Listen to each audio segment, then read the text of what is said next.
Bueno, el tema de hoy que nos toca es infección urinaria. No sé si Barbie quiere empezar Bueno, contándonos un ya estamos poquito. grabando, ¿no? Sí. Bueno, buenas tardes, buenos días, buenas noches, en el lugar donde estén. Espero que estén muy bien. Mi nombre es Bárbara. Ahora se van a presentar cada uno de los oradores de este encuentro. Bueno, Buenos mi Se días. nombre van es a presentar. Alejandra. Soy docente en tamizaje y ciencias del diagnóstico. Acá tenemos a mis otros colegas. Buenos días, soy Germán Cajigas, bioquímico, también docente de tamizaje y ciencias del diagnóstico. Y a las adscriptas. Buenas, yo soy Fátima, también estudiante adscripta. Milagros, también estudiante adscripta. Bueno, gente linda, la idea es que hoy tengamos un encuentro sólido, conciso, ¿sí? Para darle los elementos de aproximación al estudio de las infecciones urinarias. Cuando hablamos de infecciones urinarias ya no hablamos de cistitis, pielonefritis o pielitis, que son conceptos que ya hemos dejado de usar un poco. Vamos a usar la palabra infección urinaria o infección del tracto urinario, que es con un sentido más práctico, digamos, esa denominación. ¿Sí? Entonces, ¿qué entendemos bajo el término de infección urinaria? Cualquier situación clínica cuyo denominador, ¿sí?, es la presencia de organismos patógenos en el tracto urinario. ¿Sí? Organismos patógenos que generen una inflamación con síntomas. Es un problema clínico en pediatría de primer nivel, ¿sí?, por su elevada frecuencia, ¿sí?, y por la importancia de su detección oportuna. Si no tenemos una detección oportuna, el paciente puede tener riesgos, ¿sí?, de daño en el parénquima o una posterior infección urinaria. Si nosotros hacemos un mal diagnóstico y decimos que un paciente tiene una infección urinaria cuando no la tiene, lo sometemos a estudios innecesarios, a veces molestos, caros o hasta dolorosos. ¿Sí? La infección del parénquima puede producir complicaciones severas, eso lo tienen que saber. Y hay una palabra o dos palabras que la tienen que tener siempre en la cabeza en el transcurso de esta clase, en el transcurso de las guías y en el transcurso después de su vida, más si van a estar en el ámbito pediátrico, que es para la detección de las infecciones urinarias, es el alto índice de sospecha. Ningún niño le va a decir, me duele acá, acá o acá, ¿sí? Pero bueno, uno a veces los síntomas de las personas nos van orientando al lugar. En la infección urinaria, no. Lo tenemos que ir a buscar nosotros. Entonces dice, en la actualidad es primer causa de insuficiencia renal crónica, ¿sí? Entonces, la infección urinaria ahí genera la primera manifestación. Bien, seguimos. Claro, porque a lo que va a llevar la infección, la infección renal crónica, la insuficiencia renal crónica es a que sea la causa de trasplante. O sea, cuando yo tengo una primer causa de insuficiencia renal crónica, pienso en qué la puede dar. ¿Y qué lo puede dar? Las malformaciones estructurales de la vía renal y urinaria, y eso van a llevar a que pediatría esa sea la primer causa de trasplante renal. Pero ¿cuál va a ser el primer síntoma que voy a tener de todo eso? La infección urinaria, perdón, estaba media trabada. Y acá, esta filmina capaz se pasó, volver a repasar lo que decía Barbie, que no es solo, es un conjunto de tres cosas. Tener las bacterias en la orina, que eso voy a llegar por el urocultivo, tener la clínica y la reacción inflamatoria en la vía urinaria. Esas tres cosas me van a dar la definición, ¿sí? Sí, claro, algo que ustedes ya saben, en nuestro organismo tenemos solamente un 10 o menos un 10% de las personas tienen una infección urinaria. Organismos Escherichia coli uropatógenos están, ¿sí? Hay que ver después la relación del huésped y del germen, cómo se da para que se produzca la infección urinaria, ¿sí? Acá hay conceptos sumamente importantes que Fátima va a encargar de comentárselos a ustedes, ¿sí? Bueno, la infección urinaria recurrente es la presencia de 2 episodios en 6 meses o de 4 en un año. Y se va a dividir en recaída o reinfección. En la recaída va a estar el mismo patógeno, va a ser una recurrencia por el mismo patógeno que va a persistir en el tracto urinario, el patógeno de la primera infección. Y en la reinfección vamos a tener un patógeno nuevo, o sea, es una recurrencia por un patógeno nuevo, distinto de la primera infección, o sea, una nueva infección. La infección urinaria atípica, sí, es cuando hay compromiso del estado general, cuando hay mala evolución, cuando es un germen que no es el habitual o hay alguna alteración de la función renal, ¿sí? Por ahí tanto no vamos nosotros a meternos en este tema, pero para que sepan que existe. Ale, si vos podés, tocar pantalla completa. No me va a dejar, puedo ir así para atrás. Ahí. No, yo para que se vea sin que se vea las partes de tu compu. Creo que ahí ahora se puede. Abajo del todo. No, puede ser remoto. En las flechitas, mira, en las flechitas de al lado de la ruedita, Claro, ahí. donde están las flechas para ir para atrás. Al lado. Al lado. ¿Acá dicen? No, al lado de la ruedita. Ahí está. Ahora sí. Ahí va. Bueno, sigamos. No sé si Germán acá quiere contarnos un poquito. Sí, Esto, por ahí un poquito antes, ¿sí? Para que se entienda. Por ahí se dice más adelante, perdón si lo digo antes, pero para que tengamos el hilo. Entonces, siempre un importante índice de sospecha, ¿sí? El periodo, digamos, en el periodo neonatal, la vía hematógena es la más frecuente, luego ya es por vía ascendente, obviamente, es más frecuente en la etapa neonatal en varones, después va a ser más frecuente en las mujeres por la anatomía de la mujer. Al tener la uretra más ancha, ¿sí? Y más corta, es más frecuente la contaminación. Y en sí, la infección urinaria tiene una alta recurrencia en la persona, ¿sí? En las neonatales 25% y en edades posteriores más alta. Lo que ya sabemos es que siempre se aísla lo más común, un único germen, ¿está? Y creo que nada más. Hablamos un poquito de esto y después vamos a los síntomas, ¿no, Ale? Fabi, creo que no quedó claro, porque estabas diciendo que los neonatos por vía hematógena y en los niños la uretra más corta de la niña porque es por vía ascendente, o sea, del ano que se va hacia la uretra. Capaz lo diste por entendido, pero no lo pronuncié. Perfecto.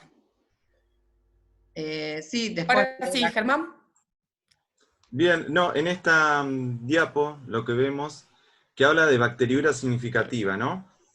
Nosotros acá ven que hay una sigla muy linda que es UFC, que significa unidades formadoras de colonia por mililitro. Todos estos recuentos de bacterias que nosotros aislamos son luego del cultivo, ¿no? No hay forma que nosotros lo veamos en una orina a ojo. Entonces, cada vez que recolectamos orina por un neurocultivo, la sembramos en placas de agar, y esto que ven ustedes en números es recolectado de ahí, de la cantidad de colonias que crecen en el cultivo.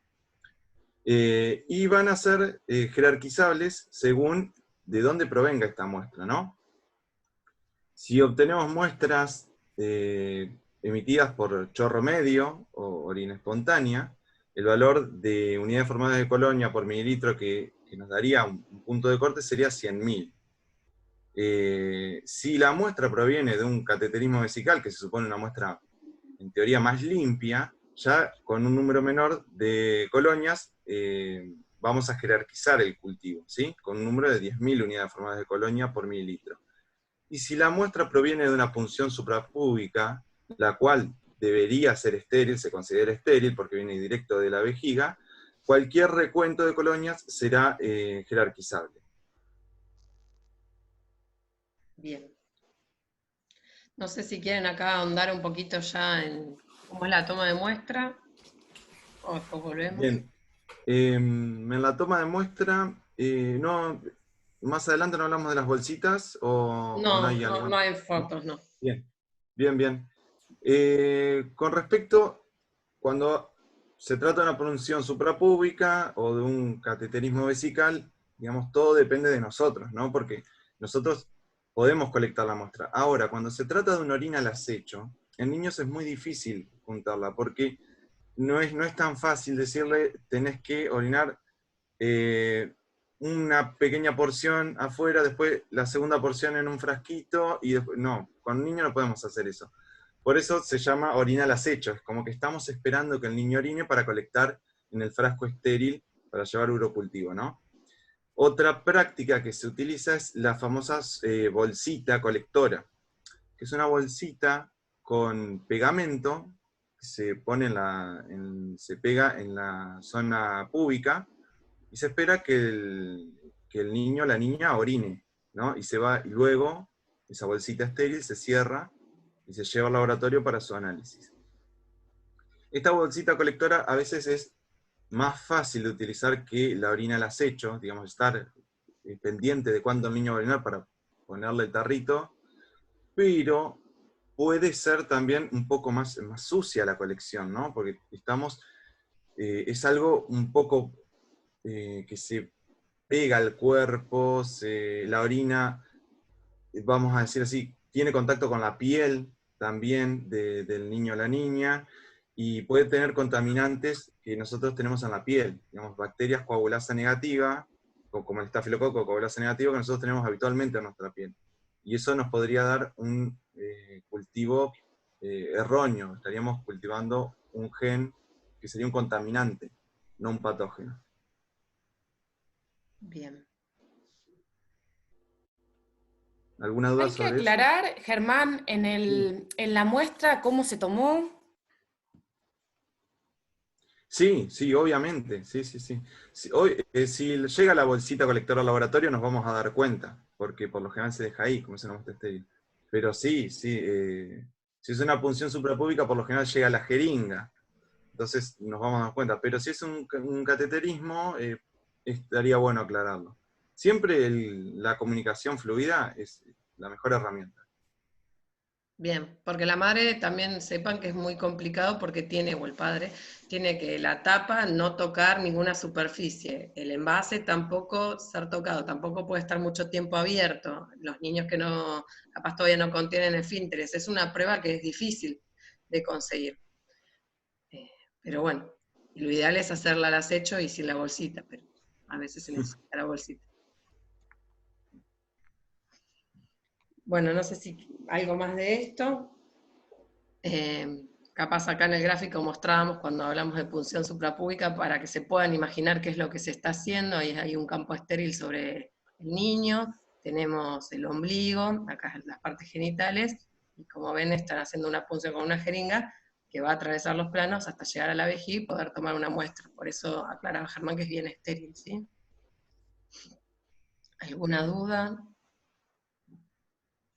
También teniendo en cuenta la higiene para hacer la recolección al acecho. Perfecto. En las niñas hay que separar los labios mayores e higienizarlos, y en los varones retraer lo que es el prepucio, y siempre utilizando jabones que no tengan antisépticos, porque eso también interferiría en la respuesta del cultivo, se negativizaría. Bien, muy bien.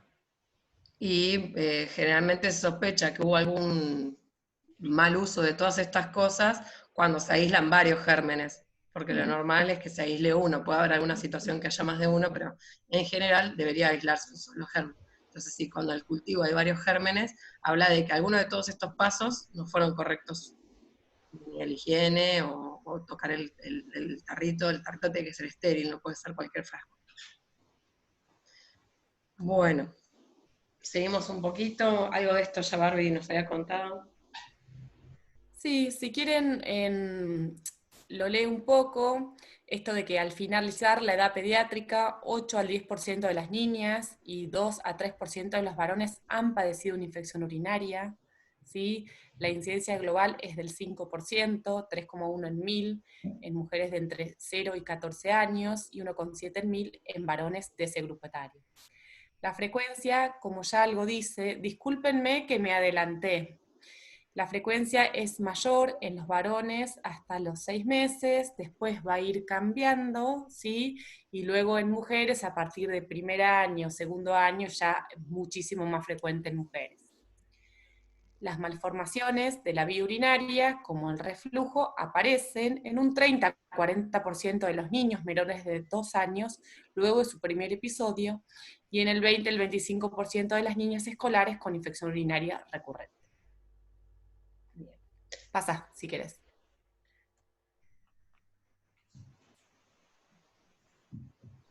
Bueno, las infecciones urinarias se dividen en dos grandes grupos desde la clínica, en altas y bajas. Acá vemos a los riñones pidiendo ayuda, cuando es alta, porque llegó hasta los riñones, dijimos que generalmente era por vía ascendente, o sea, de la vejiga hacia arriba, y las bajas afectan a la vejiga, ¿sí? Sin afectar a los riñones.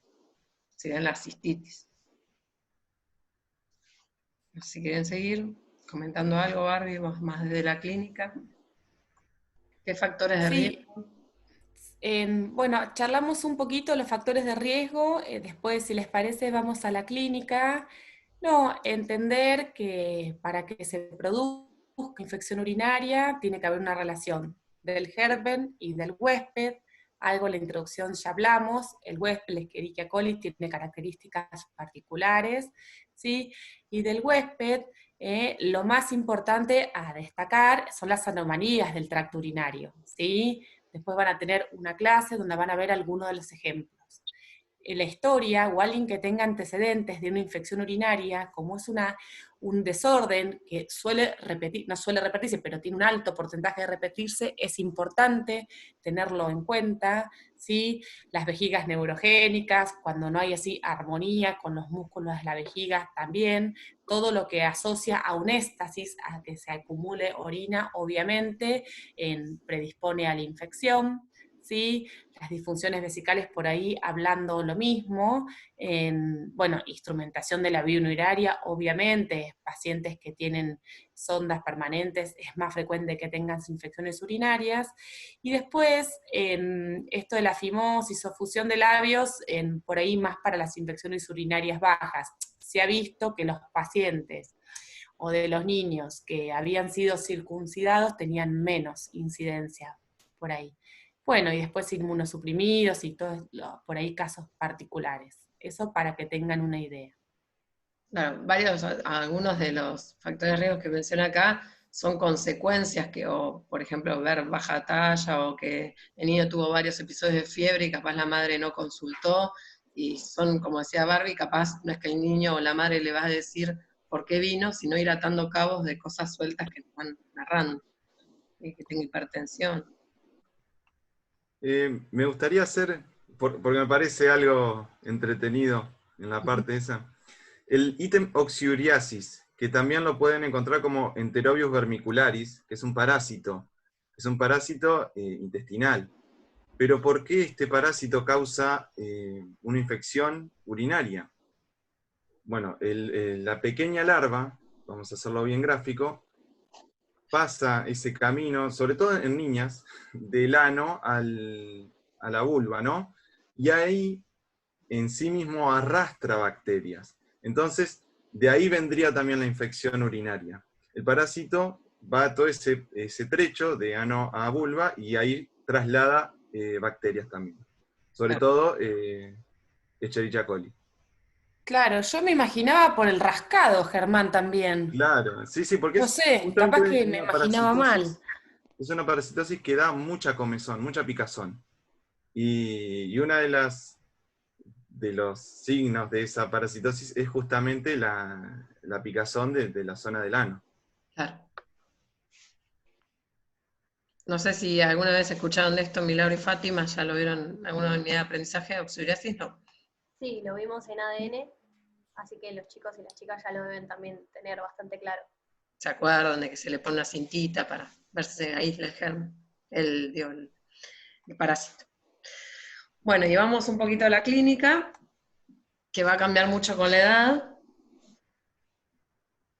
Acá tenemos unos dibujitos para graficar un poco lo que Barbie nos va a contar. Sí, por ahí, volviendo un poco, cuando hablamos de infección urinaria, es importante diferenciarlas en alta y baja.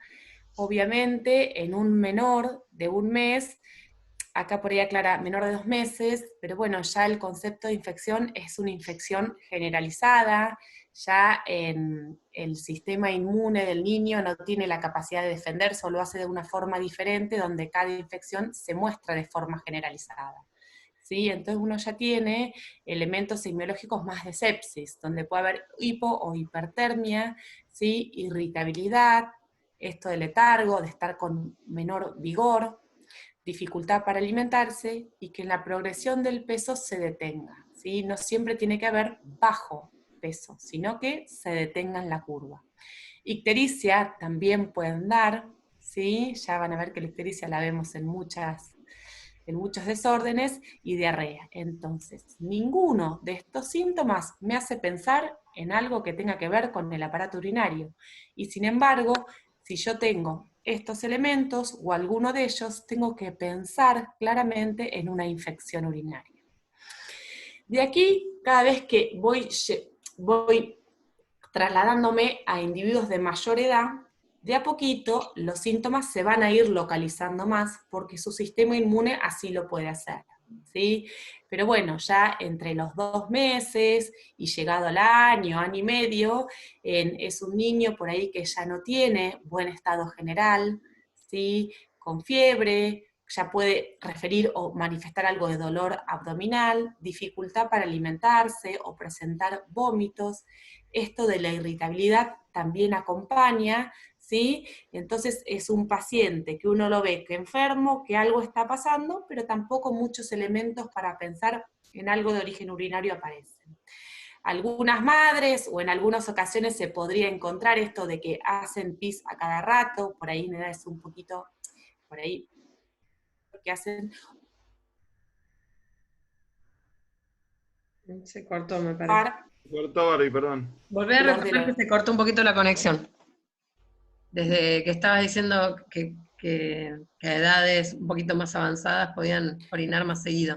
Desde ahí Sí, algunas madres pueden identificar a edades un poquito más avanzadas, pero siendo menores de 2 años, de que por ahí mojan el pañal más seguido, pero muy poquito, pueden localizar algo de dolor abdominal y observar que la tiene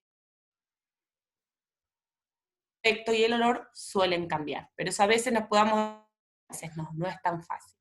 Ya con más de 2 años y el niño que se puede expresar más, generalmente ya podemos ver la polaquiuria, disuria, cambios en la continencia, esto de que si ya, suponete que contenía, dejó de contener, se empieza a hacer pipí parado, ya moja cuando no mojaba, ¿sí? Esto de que haga pis a cada rato pero poquito, que es la polaquiuria, dolor de pancita, bueno, fiebre y los vómitos.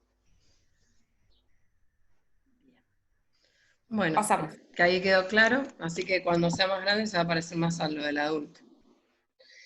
Y bueno, y ahí veíamos que a veces, cuando ya es más grande, podemos llegar a ver la orina del niño, porque, no sé, lo hacen en una pelela o en el inodoro y podés ver que la orina está más turbia o con algún color distinto, o en algunos casos hasta con hematuria. Bueno, acá volvemos a la vedette de hoy, que es la Escherichia coli, que sería el agente etiológico, en el 80%, 90%, algunos de las series decían, de los casos, ¿no? Pero pueden haber otras bacterias que acá no sé si quieren contar un poquito más ustedes, tienen más desde la práctica. Sobre todo en pediatría, o sea, también en adultos, pero en pediatría se lleva la mayoría de los casos de Escherichia coli, ¿no? Hay otras bacterias como Klebsiella, sobre todo, Proteus es medio raro, pero bueno, Enterobacters y Pseudomonas aeruginosa. Enterococcus ya también es un poco más raro. Lo que sí hay que tener cuidado con los estáfilos coagulasa negativos, porque son, por lo general, contaminantes de la piel, ¿no? O sea, nosotros tenemos en la piel normalmente estáfilos coagulasa negativos. Algo hablábamos recién de esto. Y todas estas contaminaciones nosotros las vamos a evitar tomando la muestra correctamente y con todos los recaudos de esterilidad posibles. Yo no agregaría más que eso. El estáfilo a veces también es cuando es sistémica, ¿no? Una de las causas. Sí. Pero sí. no son lo más importante que queremos recalcar ahora, ¿no? Bien.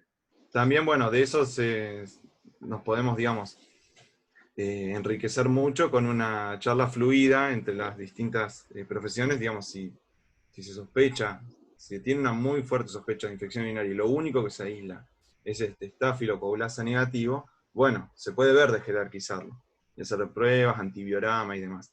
Claro. Pero por eso se necesita por ahí una intervención constante y ver de que el cuadro no resuelve, bueno, para ver si esta bacteria en realidad está causando la patología y no es un contaminante. Claro, y también va a cambiar en el paciente si es un paciente que hace un cateterismo crónico, que está internado, no es lo mismo. Estamos hablando de las infecciones urinarias comunes, generales. Bien. Bueno, y desde el laboratorio, esto era en la orina, podemos, podemos también solicitar análisis de sangre, no solo de orina. Sí. Para empezar, luego de la orina siempre va a ser lo más importante en estos casos de sospecha, pero no hay que dejar de lado un hemograma en el cual podemos llegar a notar una leucocitosis, más que nada por elevación de los granulocitos, de los neutrófilos, porque si estamos en presencia de una infección bacteriana, lo que van a atacar esas bacterias son los granulocitos, los neutrófilos más que nada. Y tenemos herramientas diagnósticas que son de ayuda, son útiles, que son los reactantes de fase aguda. Los reactantes de fase aguda son marcadores que se elevan en situaciones de inflamación. El más conocido de todos es la eritrosedimentación, que es un estudio bastante simple, se puede ofrecer en cualquier laboratorio de guardia, digamos, en cualquier salita que ustedes estén atendiendo, deberían poder contar con eritrosedimentación. Luego tenemos otras pruebas que son un poco más complejas, que necesitan algún grado de instrumentación del laboratorio, y entre ellas podemos nombrar la proteína C reactiva, que ya se está empezando a ofrecer en mayoría, diría yo, de los laboratorios, por lo menos de la provincia de Buenos Aires, y también, como la eritrosedimentación es un marcador un reactante de fase aguda, un marcador de inflamación. Y otro que tiene muchísima utilidad, se utiliza a veces para diferenciar infecciones virales de bacterianas. Ojo con esto, no es un diagnóstico de certeza, nos puede orientar, porque no es ningún cultivo. Pero bueno, esta es la procalcitonina. La procalcitonina sí ya requiere un grado más de complejidad y no es tan conseguible como en otros dos marcadores. Si lo pueden, si cuentan con él es mejor, pero hay que saber diferenciar la utilidad. Digamos, ustedes no pueden decir, tiene una infección viral o una bacteriana solo por la procalcitonina. Sí es una herramienta muy útil para diferenciarlas o para tener una presunción, pero no es un diagnóstico de certeza. Y en cuanto a la función renal, los clásicos urea y creatinina, que también se pueden conseguir en cualquier laboratorio de baja complejidad, y también son importantes para tener una idea de esa función renal. Bien, habíamos encontrado algunos artículos que, como siempre, ¿no? Son cosas que se van investigando y a veces se apoyan, a veces no, y a veces suman y a veces no son determinantes, que capaz la proteína C reactiva, si estaba muy alterada, nos iba a hablar más de que estaba generándose un daño renal que podía generar cicatrices por esa infección. Había varios estudios que apoyaban eso, otros decían que no era tan de certeza, pero bueno, a la hora de pedirlo es un dato más que nos puede ayudar, pero bueno, siempre la lucha de tratar de buscar estudios para dejar de hacer los que capaz generan daño, como un renograma, pero porque tiene radiación, pero bueno, al fin y al cabo todavía nada es de una especificidad y sensibilidad tan alta como para dejarlos de hacer, ¿no? Claro, vale. Pero sepan que todo esto puede ir cambiando en el tiempo. Hoy esta es la realidad, pero capaz después los laboratorios descubren algo que sí, capaz con un marcador de sangre podemos determinarlo. Por eso, diagnóstico de certeza, el urocultivo. Ahora, para ver tipo y grado de daño, tenemos muchas pruebas de laboratorios y de imágenes, y también otras pruebas clínicas, pero para diagnóstico tenemos que contar con un urocultivo fiable. Perfecto. No sé si Barbie ahí querés acotar un poquito más de a qué pacientes le pediríamos esto. Sí, no, por ahí, claro, es importante entender. Ya lo han dicho todos muy bien, por eso no quiero ser repetitiva. El estudio en sangre ayuda a diferenciar si es alta o baja, ¿sí? ¿Por qué? Porque nos da una idea de cómo está todo el sistema en sí, ¿sí? Si nosotros queremos ver cómo está el estado general del paciente, solemos pedir un hemograma. Los lactantes de fase aguda siempre los solemos pedir, hay una cuestión que a veces ni la pensamos mucho, pero también porque la proteína C reactiva o la procalcitonina, por diferentes estudios, pero así ya bien lo dijo Ale, tendría una correlación directa con el daño del parénquima. Igualmente, recalcamos que siguen siendo inespecíficos, ayudan, ¿sí? Y de la función renal, lo que nombró Germán, ¿sí? Para ver cómo está el funcionamiento de todo ese sistema. Lo solemos pedir cuando sospechamos una infección urinaria alta. Si Claro, tiene síntomas, una niña de 12 encontramos un años que niño. es claro que es baja, no le vas a pedir todo esto.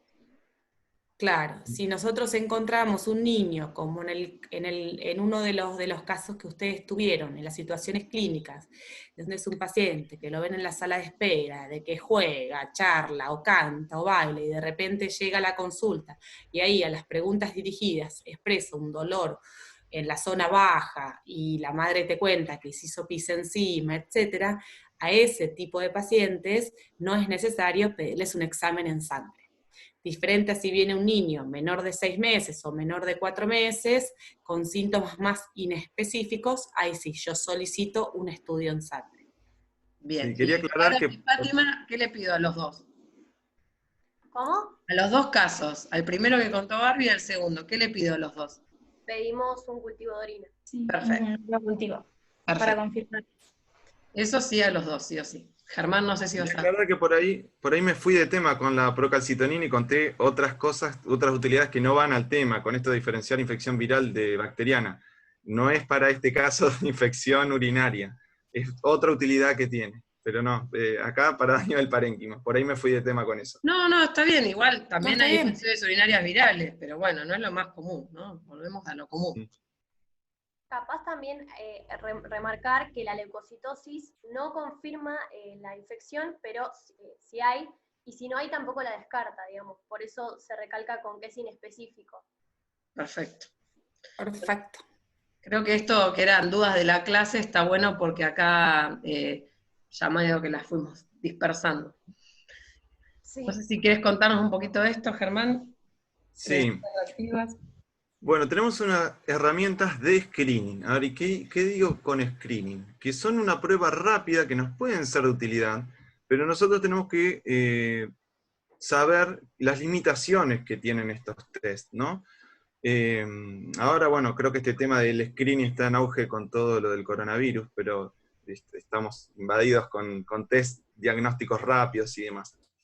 Las tiras reactivas son pruebas fisicoquímicas que nos dan información sobre esa orina. Nosotros simplemente con mojar con esa orina la tira reactiva y esperar unos instantes, las almohadillas, esas que ustedes ven de colores, van a virar de color, y según el color nosotros vamos a comparar y nos va a dar un resultado cualitativo de la orina. Por ejemplo, nos puede medir pH, densidad, presencia de hemoglobina, presencia de leucocitos, presencia de nitritos, de cuerpos cetónicos, etc. Muchas pruebas. Acá tenemos, ¿ven? Ustedes mojan esa tira y después, a ojo, que ese es otro tema, como los Si sos daltónico está complicado. Sí, bueno, pero también la percepción de cada uno puede variar levemente. A ojo comparamos los colores y se anota, si ustedes ven acá, hay pruebas que tienen números, que serían cuantitativas, como el pH y la densidad de la orina, pero hay pruebas que tienen cruces. Y las cruces son, bueno, como apreciaciones, son grados de cantidad, pero no nos dice una concentración. Por ejemplo, el urobilinógeno tiene cruces. O acá lo pone como sangre y tiene trazas, cruces, 25 también moderadas, no son cuantitativas, ¿sí? Esas pruebas. De todas maneras, la mayoría no todas, pero la mayoría de las tiras reactivas miden hemoglobina, no glóbulos rojos, no miden hematuria en sí. ¿Qué quiere decir esto? Si los glóbulos rojos en orina están formes, si se están sin romperse, la hemoglobina estaría dentro de ese glóbulo rojo, dentro de esa célula. Y la tira reactiva, la mayoría, no todas, la mayoría no podría dosar esa hemoglobina, ¿no? Entonces nos podría dar un falso negativo. La realidad es que yo recomiendo siempre que con una tira reactiva venga un sedimento de la mano. Siempre habría que hacer un sedimento urinario para empezar. Las tiras reactivas tienen ciertos inconvenientes en el dosaje. Sin embargo, nos pueden dar información útil, ¿sí? Los resultados positivos de tira reactiva nos van a decir, che, mirá ese sedimento urinario porque me está dando leucocitos. Los resultados de tira reactiva negativo no nos descartan que haya o no presencia, ¿sí?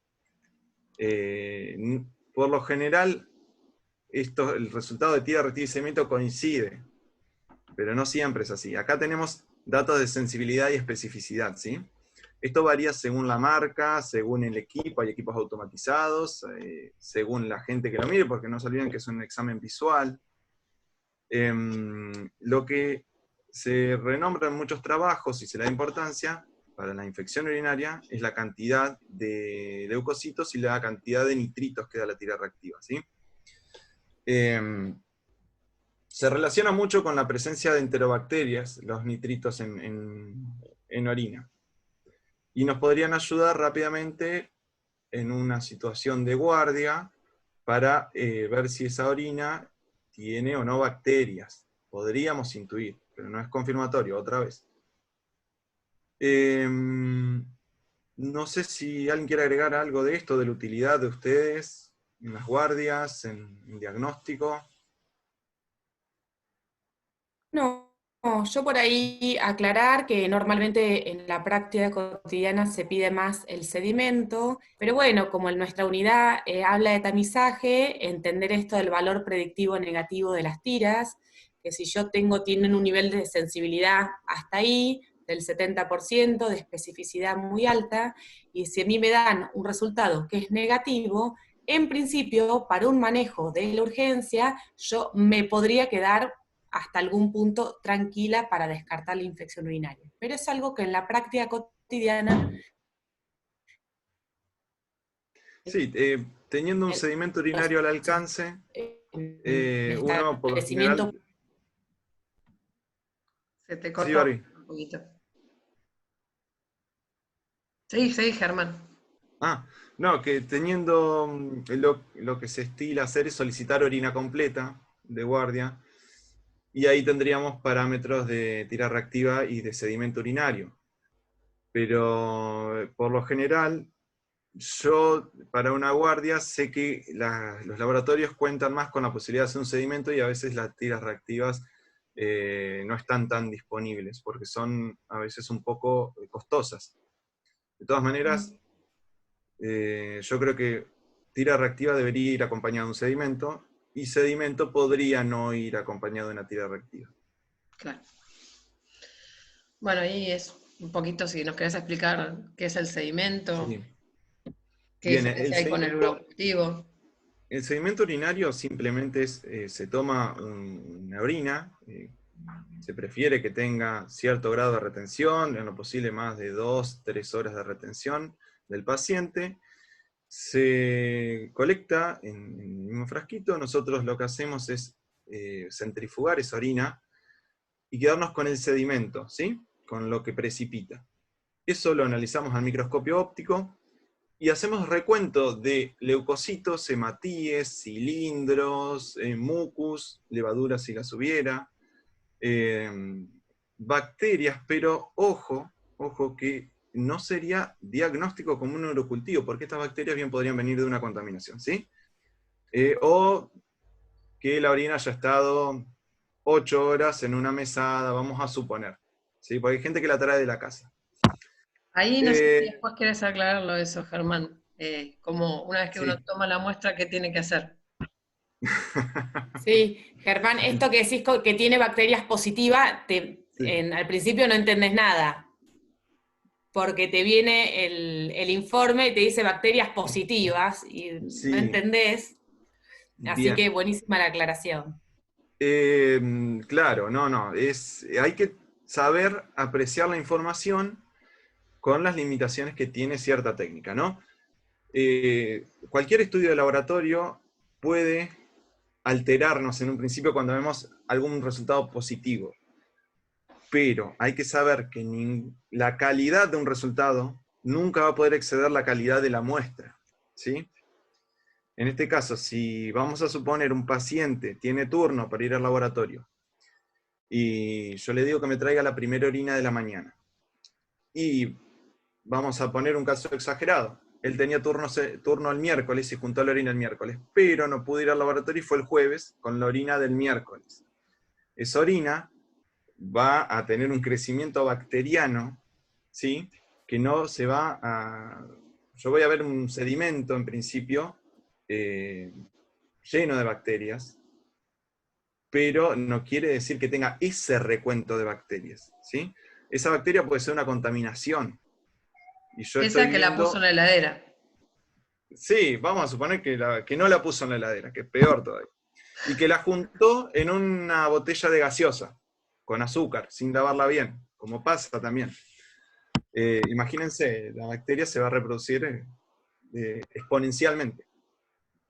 Bueno, y yendo a la parte del sedimento que nos interesa para la guardia, vamos a tener un recuento de leucocitos por campo, ¿sí? Por campo de 40 por o 40X, como se escucha. Yo voy a recorrer varios campos, ¿sí? De esa orina, y voy a hacer un promedio de cuántos leucocitos veo por campo. Y por lo general, se espera menos de 5 leucocitos por campo. Puede variar según el laboratorio. También se puede ver hematuria, hematíes. En este caso debería haber menos de 3 por campo, pero yo puedo ver más. Y algo interesante del sedimento es que puedo ver la presencia de crenados, que son hematíes que se están rompiendo, están dismórficos. También puedo ver la presencia de cilindros, y de distinto tipo, pueden ser granulosos, eritrocitarios, leucocitarios, serios. Cada uno va a estar asociado a una diferente patología. También puede haber hifas de levaduras, ¿sí? Pero esto por lo general se pueden ver en pacientes diabéticos, o levaduras como cándida, ¿sí? Que tienen una formita característica. De todas formas, siempre la confirmación viene por cultivo. Me parece que con esto, no sé si alguien tiene algo para acotar. No. Bien. Bueno, esto es un poco lo que estabas explicando, que puede haber bacteriuria sin una verdadera infección, pero bueno, un poco lo que estabas hablando, que venga de otro lado, que esté mal tomado, que esté mal conservado.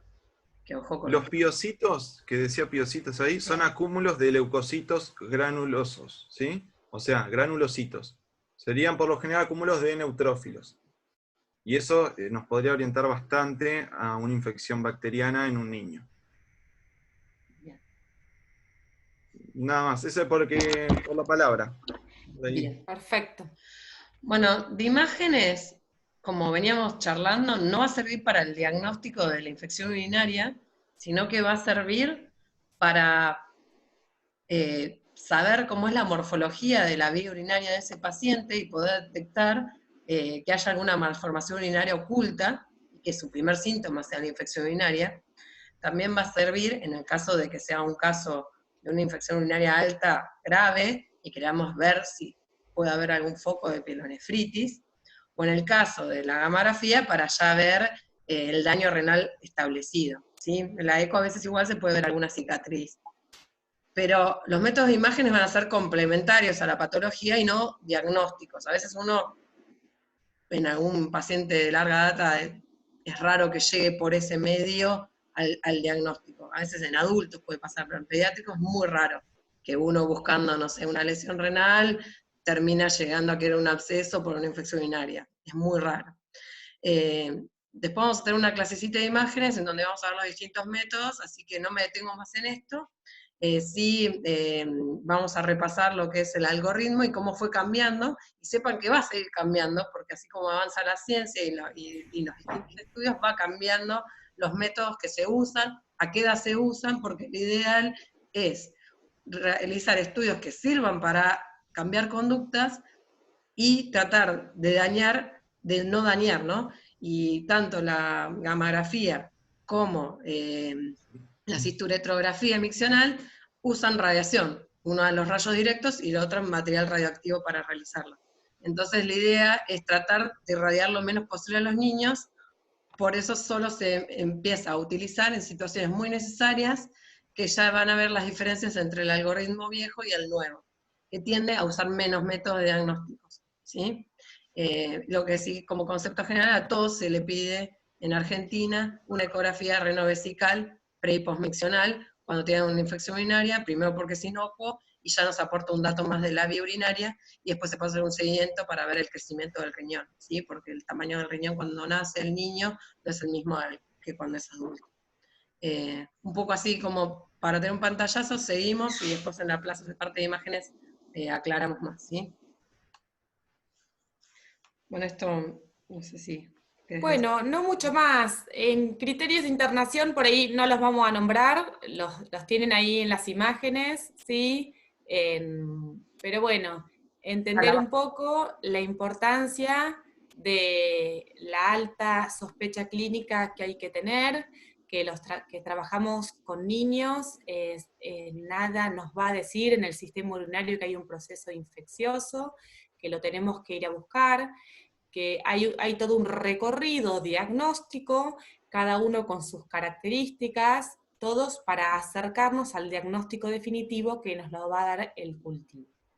La toma de muestra tiene algo que ya saben, que es así su particularidad por las formas, que eso lo tienen que saber, ¿sí? Y bueno, y en la parte de tratamiento obviamente no nos vamos a meter en esta instancia. ¿Algo más? Bueno, la baja, como los puntitos claves, que era un poco lo que ya hablamos, que va a ser solo la afectación de la vejiga, y que clínicamente va a dar más síntomas bajos, como lo dice el nombre, de disuria, incontinencia, la enuresis, un niño que contenía y deja de contener, o que va a ir más veces al baño, o que llora cuando hace pis porque le arde.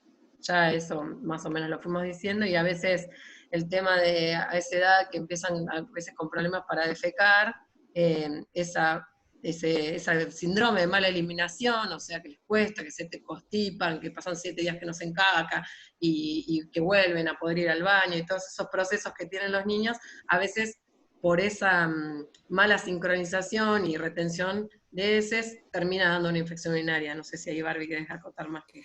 No, una pavada, porque lo más importante, ya lo dijiste, pero bueno. Ay, se corta, qué lástima.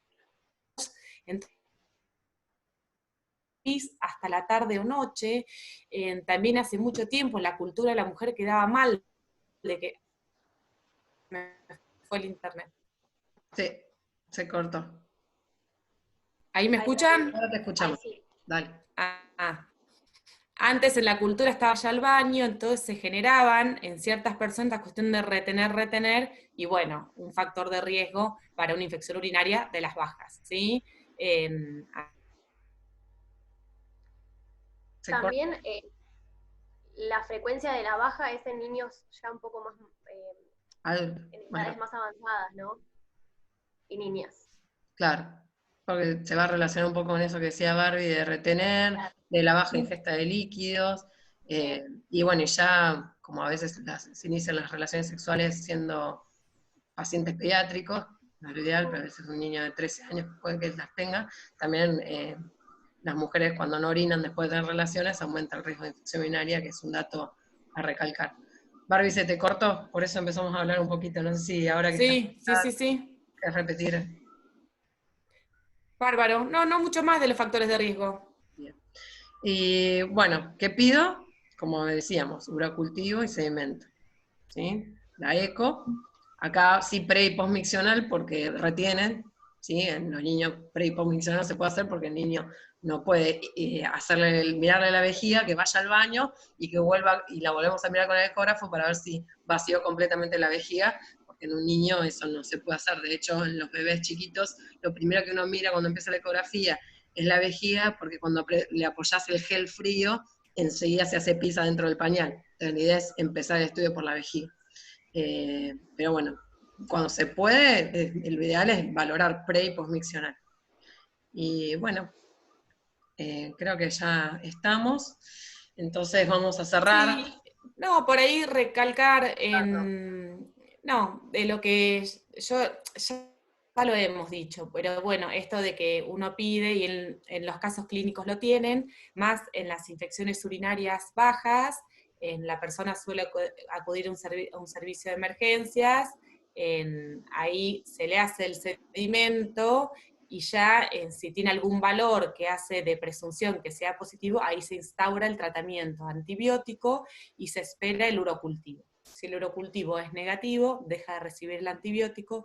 Si el urocultivo es positivo, de acuerdo al germen, que seguramente que lo más frecuente que sea es el Escherichia coli, si no tiene ningún factor de riesgo extra, ¿sí?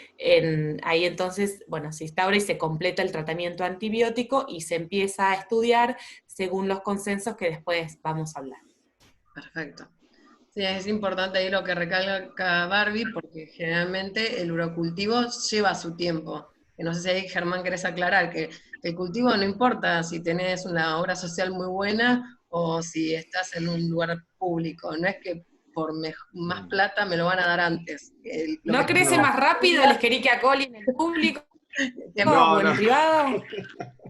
No, el microorganismo se toma su tiempo y también es, digamos, tiene que ver la cantidad de bacteria que tiene en orina, ¿no?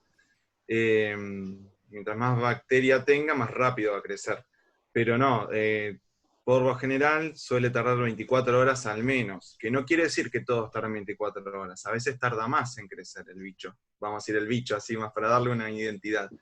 A veces puede tardar 48 horas. Para dar lo negativo hay que esperar, o sea, yo no te puedo decir da negativo en 24 horas, ¿entendés? Tengo que seguir esperando. Y otra cosa para agregar es que una vez que hay crecimiento en la placa de cultivo, se toma una colonia y se empieza a hacer el antibiorama.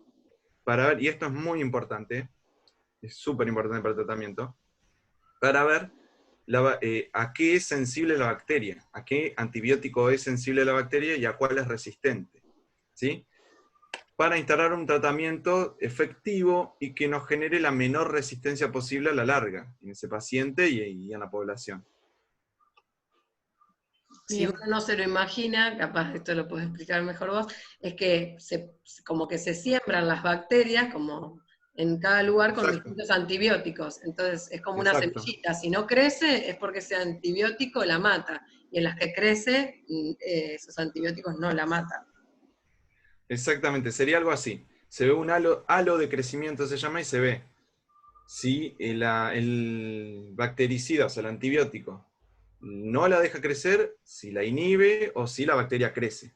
¿Sí? Entonces, por ejemplo, vamos a decir por ejemplo, supongamos que es una bacteria sensible a penicilina. Yo directamente le voy a dar penicilina, ¿listo? Porque es lo más simple, lo más barato, lo más fácil, y no genero resistencia con algún antibiótico de amplio espectro que estaría reservado para otras situaciones, por ejemplo. Perfecto. Bueno, y acá un poquito para cerrar, no sé si las chicas quieren comentar algo más que les costó durante esta guía en su cursada, o dudas, o recalcar algo que les haya quedado en el tintero. No, más que nada la importancia de los objetivos del estudio de la ITU es importante para saber, en el caso de los diagnósticos, hasta dónde ir y hasta dónde no ir, y diferenciar bien en cuanto a las edades, cuándo pedir un sedimento, cuándo pedir un hemograma. Bien.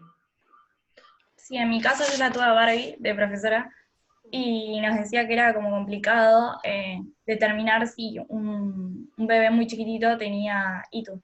Y nos dio como los tips de que si llora mucho durante mucho tiempo y tiene fiebre, se podría sospechar de ictus como primera causa. Descartando, también teniendo en cuenta los factores de riesgo. Bien. Sí, el pediatra siempre por las dudas lo descarta. Decí, Barbie. No, es que está descrito, pero es en algún estudio que he leído, de que que la fiebre súbita y alta condiciona mucho a una infección urinaria. Entonces, en un paciente de la nada, no con un comienzo insidioso, que venía 38, de 38,9, que iba pasando los días, un inicio brusco de cambio así del comportamiento normal del niño en la cuestión de sus hábitos y de la fiebre que irrumpe, es un alto indicador de sospecha de infección urinaria. Perfecto. Bueno, entonces el objetivo, bueno, a no olvidarnos. para cerrar, poder detectarlo temprano para poder hacer un tratamiento precoz, y lo que queremos evitar es el daño renal, ¿sí? Y ahí aplicaríamos lo de Framing Carson, de por qué estamos estudiando esto en tamizaje y no otra patología, ¿no? Sí. Como decíamos, la primera causa de insuficiencia renal crónica en nuestro país en niños son las uropatías, y el primer síntoma es la infección urinaria. Bien. Bueno. Bueno, nos vamos despidiendo. Hasta luego. Espero que lo hayan disfrutado.